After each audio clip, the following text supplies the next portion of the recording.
Hello అండి, welcome to Pushpa dream kitchen. ఈరోజైతే మనం రేగొడియాలండి. ఎంతమంది ఇలా రేగొడియాలు తింటారో దంచుకొని, చాలా బాగుంటాయి కదా.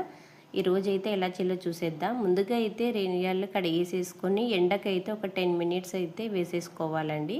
తడి లేకుండా, కొంచెం తడి ఉంటే మరీ ఎక్కువ జిగిట వస్తుంది కదా, అందుకు అలా కడిగేసేసుకోవాలి. తర్వాత ఇప్పుడు మనకు కావాల్సింది అయితే జీలకర్ర, పచ్చిమిర్చి, బెల్లము, సాల్ట్ అండి. ముందుగా అయితే జీలకర్ర వేసేసుకొని దంచుకున్న తర్వాత పచ్చిమిర్చి కూడా వేసుకొని దంచుకోవాలి.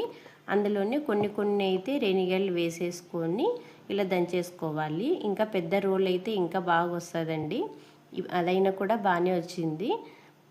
ఇలా దంచేసుకొని తర్వాత బెల్లం వేసేసుకోవాలి. బెల్లం వేసుకొని కొంచెం తీయగా పుల్లగా ఇలా ఉంటుందండి. తర్వాత అన్నీ ఇలా దంచేసుకున్న తర్వాత మొత్తం అయితే ఇంత అయ్యిందండి. ఇప్పుడైతే ఒక కవర్ మీద అయితే ఇలా పెట్టేసుకోవాలి. మీరు అలా అయినా పెట్టేసుకోవచ్చు ప్లెయిన్గా, లేదనుకుంటే మధ్యలో అయినా హోల్ పెట్టేసుకోవచ్చు, ఎలా అయినా చేసేసుకోవచ్చు. ఇవి 2 డేస్ అయితే ఎండబెట్టేసేసుకొని తినడమే, అంతే. రేగుడియాలు రెడీ. మీకు ఈ వీడియో నచ్చితే లైక్ చేయండి, షేర్ చేయండి, సబ్స్క్రైబ్ చేయండి.